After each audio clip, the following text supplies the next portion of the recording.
미국의 10월 실업률이 4.6%로 내려간 동시에 일자리가 53만 1,000개나 증가하며 근 2배나 급반등했습니다. 머크사의 먹는 코로나 치료제보다 2배 가까이 효과가 높은 화이자의 먹는 코로나 치료제가 개발돼 올해 안에 배포될 것으로 예고되고 있습니다. 바이든 더 나은 미국 재건 법안이 확정되면 지방세 연방 공제 한도가 $10,000에서 $80,000로 대폭 올라가게 됩니다. 바이든 민주당이 미사용 영주권 번호 40만 개를 재사용해 이민 적체를 해소하기로 사실상 결정했습니다. 지난 3월부터 시행해오던 미국의 서머타임이 오는 7일 새벽 2시를 기해 해제됩니다. 여러분 안녕하십니까? 워싱턴 뉴스 투데이 시작합니다. 미국의 10월 실업률이 4.6%로 내려가고 일자리가 53만 1,000개나 증가하며 근 2배나 급반등했습니다. 델타 변이 확산세가 누그러들면서 고용 열기가 다시 뜨거워지고 있는 것으로 보이는데요. 뜨거운 고용 열기로 연말 대목 경기가 살아나고 미국 경제 성장에도 탄력을 가할 것으로 기대되고 있습니다. 김지수 기자입니다. 미국 경제에서 가장 예의주시돼온 10월의 고용지표에서 호성적이 나와 각종 악재들을 누르고 성장의 속도를 내게 할지 주목되고 있습니다. 미국의 10월 실업률은 4.6%로 전달의 4.8%에서 0.2포인트 더 떨어지며 팬데믹 이래 최저치를 기록했습니다. 특히 10월 한 달 동안 미국 경제에선 53만 1,000개의 일자리를 늘린 것으로 연방노동부가 발표했습니다. 이는 9월의 1차는 물론 수정된 일자리 증가보다 근 2배나 급반등한 겁니다. 9월의 일자리 증가는 당초 19만 4,000개에 불과했다가 이번에 31만 2,000개로 대폭 올라갔습니다. 10월의 실업률 4.6%와 일자리 증가 53만 1,000개는 경제분석가들의 4.7%와 45만 개를 크게 웃돈 호성적입니다. 10월의 업종별 고용을 보면 생산 분야에서 제조업은 6만 명, 건설업에서 4만 4천 명, 광업에서 5천 명을 늘려 3개 업종이 모두 열기를 보였습니다. 서비스 분야의 레저 식당 호텔 업종에서 16만 4천 명이나 증원해 팬데믹 감염 우려가 해소되면서 미국민들이 외식, 여행, 숙박에 다시 나서고 있음을 반증해주고 있습니다. 프로페셔널 비즈니스 업종에서도 10만 명이나 늘렸고 수송 저장업에서도 5만 4,500명을 증가시켰습니다. 헬스케어에서 3만 7천 명, 소매업에서 3만 5천 명, 재정활동에서 2만 1,000명을 각각 늘렸습니다. 교육에서 1만 7천 명, 도매업종에서 1만 3,500명을 늘리는 등 거의 모든 업종에서 뜨거운 고용 열기를 보여 미국 경제가 팬데믹 우려에서 탈출해 일상으로 복귀하고 있음을 보여주고 있습니다. 미국 경제에서는 이로써 팬데믹의 직격탄을 맞았던 2020년 4월 이래 해직 또는 실직했던 1,820만 명이 일터로 복귀해 10월 현재 고용인구는 팬데믹 직전보다 420만 명 적은 수준으로 크게 개선됐습니다. 팬데믹 직전의 미국 실업률은 3.5%였고 아직 420만 명의 고용인구가 부족하기 때문에 완전 회복까지는 시간이 더 걸릴 게 분명하지만 최근의 공급 대란과 물가 급등에 따른 소비 위축과 성장 둔화의 악순환을 차단하고 팬데믹 완화와 고용 열기가 올 연말 대목과 전체 미국 경제 성장을 지탱해줄 것으로 기대됩니다. WKTV 뉴스 김지수입니다. 어제 머크사의 먹는 코로나 치료제 몰누피라비르가 세계 최초로 영국에서 승인됐다는 소식 전해드렸는데요. 오늘은 화이자사가 더 높은 효과를 보이는 먹는 치료제 팍스로비드를 내놓아 주목받고 있습니다. 머크사의 먹는 치료제는 중증 발병과 사망을 막아주는데 50%의 효과를 보이는 반면 화이자의 알약 치료제는 최대 89%로 근 2배나 높은 효과를 보인 것으로 나타났습니다. 미국, 나아가 지구 초대서 올 연말이면 알약 복용으로 코로나 바이러스를 막는 시대가 본격 열릴 것으로 기대되고 있습니다. 세계 최초의 먹는 치료제를 내놓아 영국에서 이미 승인받고 미국에서도 이달 안에 승인받을 것으로 예상되는 최대 제약사 머크사의 먹는 코로나 치료제에 이어 화이자의 두 번째 복용하는 알약 치료제가 개발됐습니다. 특히 화이자는 먹는 치료제로 개발한 팍스로비드에 대한 임상실험 결과 코로나 바이러스에 감염된 초기인 사흘 또는 5일 안에 알약 치료제를 복용할 경우 중증 발병 입원과 사망을 막아주는데 85 내지 89%의 매우 높은 효과를 보였다고 발표했습니다. 이는 최초의 먹는 코로나 치료제를 내놓아 승인받고 있는 최대 제약사 머크사의 몰누피라비르의 50% 효과보다 근 2배나 높은 것입니다. 화이자의 과학연구진을 이끌고 있는 마이클 돌스턴 박사는 팬데믹 시대에 살고 있는 우리에게 희망의 빛이 켜진 것이라고 강조했습니다. 화이자는 3천여 명을 대상으로 한 임상실험 결과 코로나 감염 증상이 나타난 지 사흘 또는 닷새 안에 알약 치료제를 하루 2번씩 닷새 동안 복용하게 했습니다. 알약 치료제를 감염 사흘 안에 복용한 389명을 4주간 관찰한 결과 사망자는 1명도 없었고 단 3명만 중증으로 발병해 입원함으로써 89%의 높은 효과를 기록했다고 밝혔습니다. 감염 증상을 보인 지 5일 안에 알약을 복용한 607명 중에서도 사망자는 1명도 없었고 6명이 중증으로 입원해 85%의 비슷하게 높은 효과를 본 것으로 화이자는 강조했습니다. 화이자는 이미 FDA에 자료를 공유하기 시작했으며 이달 안에 긴급 사용 승인을 공식 신청할 계획이라고 밝혔습니다. 화이자는 먹는 코로나 치료제인 팍스로비드 생산 준비를 마치고 미국은 물론 각국과 사전 공급 계약을 체결하고 있으며 FDA의 승인을 얻는 대로 올 연말 안에 배포할 것이라고 설명했습니다. 이로써 미국은 물론 지구촌에서 올 연말 코로나 바이러스를 막아주는 백신에 이어 감염된 초기 집에서 알약 치료제를 복용하면 중증 발병과 사망을 85 내지 90%나 저지해주는 시대가 열려 게임 체인저로 널리 퍼지고 코로나 사태의 확실한 전환점을 맞게 될 것으로 기대되고 있습니다. 바이든 더 나은 미국 재건 법안이 확정되면 주정부와 로컬 정부에 납부하는 세금만큼 연방세에서 세액 공제해주는 한도가 현행 연간 $10,000에서 $80,000로 대폭 올라가게 됩니다. 워싱턴 일원과 뉴욕, 뉴저지, 캘리포니아 등 지방세를 많이 내고 있는 지역 주민들이 더 많은 세제 혜택을 받게 될 것으로 예상되고 있습니다. 한면택 기자입니다. 바이든 민주당의 증세안에 솔트라는 지방세에 대한 연방 디덕션의 상한선을 대폭 올리는 방안이 막판에 수정돼 포함됐습니다. 솔트 디덕션 최종안은 납세자들이 연방세금 보고 시에 주정부와 로컬 정부에 납부한 소득세, 재산세, 판매세 등을 세액공제로 뺄 수 있는 한도가 현재 연간 $10,000로 제한되어 있는데 이를 $80,000로 대폭 올리도록 했습니다. 또한 연간 $80,000 한도는 2022년부터 2030년까지 적용토록 규정하고 있습니다. 민주당 하원에서는 $10,000를 $72,500로 올리고 2031년까지 시행하는 방안을 고려하다가 막판에 $80,000로 더 한도를 올리는 대신에 시행기간은 2030년으로 1년 단축하는 것으로 최종 결정했습니다.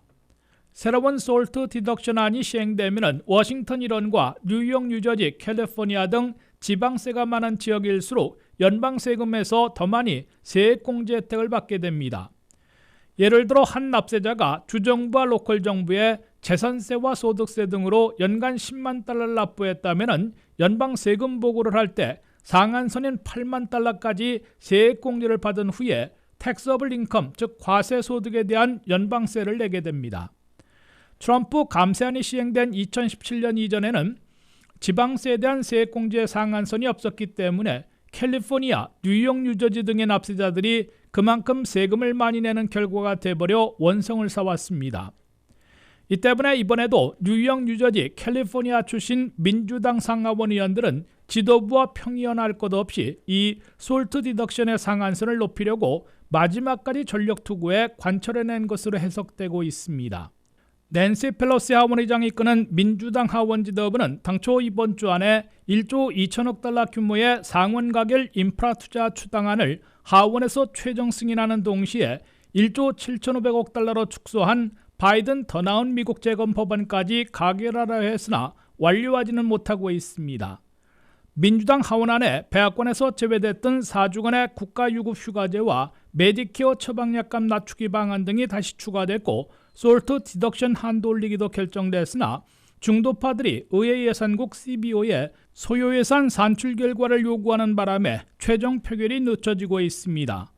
여기에 국가유급휴가제, 약값 낮추기 등은 민주당 상원의원 전원이 찬성할지 아직 확실치 않아 바이든 더 나은 미국 재건 법안은 98%는 끝났어도 2%는 남아있는 것으로 간주되고 있습니다. WKTV 뉴스 한면택입니다. 바이든 민주당이 더 나은 미국 재건 법안의 미사용 영주권 번호 40만 개를 재사용해 이민 적치를 해소하기로 사실상 결정했습니다. 반면 드리머를 포함한 서류 미비자 합법 보호 신분 부여 방안은 상원 입법 고문이 수용할지 불확실해 가능성이 높지 않은 것으로 간주되고 있습니다. 계속해서 한면택 기자가 전해드립니다. 연방의회 승인 초일기에 돌입한 바이든 더 나은 미국 재건 법안에 미사용 영주권 번호 40만 개 재사용안이 최종 포함돼 이민 적체 제거 작업이 임박해지고 있는 것으로 보입니다. 바이든 민주당은 1조 7,500억 달러 규모의 더 나은 미국 재건 법안에 수십 년간 사용하지 못해 사장되어 있는 미사용 영주권 번호를 40만 개 정도 재사용해 이민 적체를 제거하겠다는 방안을 포함시켰다고 월스트리트저널이 보도했습니다. 재사용하려는 40만 개 미사용 영주권 번호 중에서 절반을 약간 넘는 20만 개 이상은 가족이민 적체 해소에 사용하고 그보다 약간 적은 규모는 취업이민 적체 제거에 쓰기로 한 것으로 월스트리트저널은 전했습니다. 그럴 경우 취업이민 적체는 매우 빠른 시일 내에 없어지게 되고 가족이민은 적지 않게 빨라질 것으로 기대되고 있습니다. 국무부와 이민서비스국에 따르면 현재 가족이민을 신청하고 수년 또는 최대 20년 안팎이나 대기하고 있는 가족이민 신청자들은 400만 명에 달하고 있습니다. 취업이민 신청자들은 120만 명이나 대기하고 있다고 월스트리트저널은 밝혔습니다. 미사용 영주권 번호 40만 개나 재사용하게 되면 취업이민은 한 번에 적체를 제거해 통상적으로 이민 수속을 시작한 지 1년 반이나 2년 안에 그린카드를 받게 되는 시기를 맞을 것으로 보입니다. 가족이민은 한꺼번에 적체를 없앨 수는 없어도 영주권제 직계 가족을 시작으로 획기적으로 대기 기간을 줄이고 더 빨리 더 많이 영주권을 발급받게 될 것으로 기대되고 있습니다. 반면 서류미 비자 구제 조치는 이번에 성사될 가능성이 갈수록 낮아지고 있는 것으로 민주당 의원들도 시인하고 있습니다. 드림워드를 비롯한 서류미 비자 800만 명에게 영주권, 시민권까지 허용하려던 두 가지 방안이 상원 입법고문에 의해 공개 거부됐고 임시 거주 허가인 패롤이라는 보호신분을 부여하는 방안도 수용될지 의문시되고 있습니다. 엘리자베스 맥도노 상원 입법고문은 합법이민 적체 제거와 서류미 비자 구제 조치와 분리해 조치할 수 있음을 내비쳤고 미사용 영주권 번호 재사용하는 과거에 이미 상원 입법고문에 의해 인정된 바 있어 희비가 엇갈리고 있는 것으로 보입니다. WKTV 뉴스 한면택입니다. 이번 주 일요일 아침은 1시간 더 주무실 수 있을 것으로 보입니다. 3월부터 시행해오던 미국의 서머타임, 즉 일광절약 시간제가 오는 일요일 새벽 2시에 해제되기 때문인데요. 스마트폰 시간은 자동으로 조정되지만 가정용 시계 등은 토요일 저녁 미리 맞춰놓는 게 좋겠습니다. 수십 년간 폐지 논쟁을 불러일으키고 있는 서머타임, 자세히 알아보겠습니다. 이번 주말 미국의 서머타임이 해제됩니다. 지난 3월 14일부터 시행됐던 미국의 서머타임이 오는 7일 일요일 오전 2시를 기해 끝나게 됩니다. 11월 7일 새벽 2시가 되면 시계바늘을 1시간 돌려 새벽 1시로 조정해야 합니다. 스마트폰 등 전자기기는 자동으로 시간이 바뀌지만 벽걸이 시계나 탁상용 시계는 잠들기 전 미리 시간을 1시간 조정해 놓는 것이 좋습니다. 이에 따라 한국과의 시차는 미국 동부 기준 13시간에서 14시간으로, 미국 서부는 16시간에서 17시간으로 더 벌어지게 됩니다. 연방법에 따라 서머타임은 3월 둘째 주 일요일 새벽 2시에 시작해 11월 첫째 주 일요일 새벽 2시에 해제됩니다. 미국의 서머타임은 해가 일찍 뜨는 여름, 표준시를 1시간 앞당겨 에너지를 절약하고 경제활동을 촉진하자는 취지에서 실시되고 있습니다. 그러나 많은 전문가들은 미국의 서머타임이 전혀 도움이 되지 않는다며 수십 년간 폐지를 주장하고 있습니다. 보건 전문가들은 1시간이라도 수면 패턴이 바뀌는 것은 신체 리듬에 혼란을 가져올 수 있다며 서머타임이 시작되는 주의 월요일과 화요일에는 심장마비 위험이 10% 증가한다 발표하기도 했습니다. 매년 논쟁을 불러일으키고 있는 미국의 서머타임은 미국 48개 주에서 실시 중이지만 하와이와 애리조나 주에서는 따르지 않고 있습니다. 설문조사에 따르면 미국민의 55%는 시간 변화에 영향을 받지 않는다고 답했고 28%는 약간의 혼란을, 13%는 큰 혼란을 겪는다 답했습니다. 미국민의 40%는 표준시를 따르는 것을 선호한다 답한 반면 31%는 서머타임을 1년 내내 고정하는 것을, 28%는 현행대로 1년에 2번 시간이 바뀌는 것을 선호한다 답했습니다.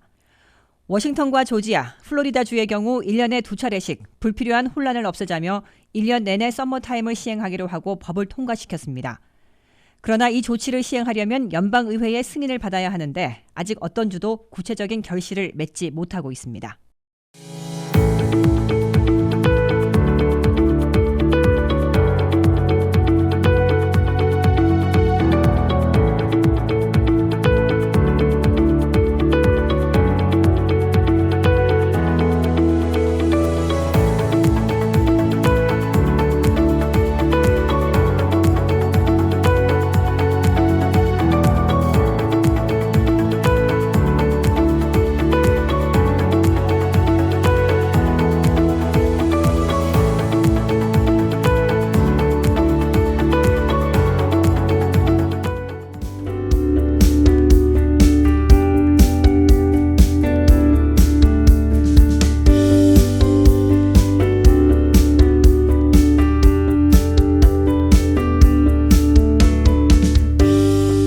이상으로 워싱턴 뉴스투데이를 마칩니다. 시청해주신 여러분 고맙습니다.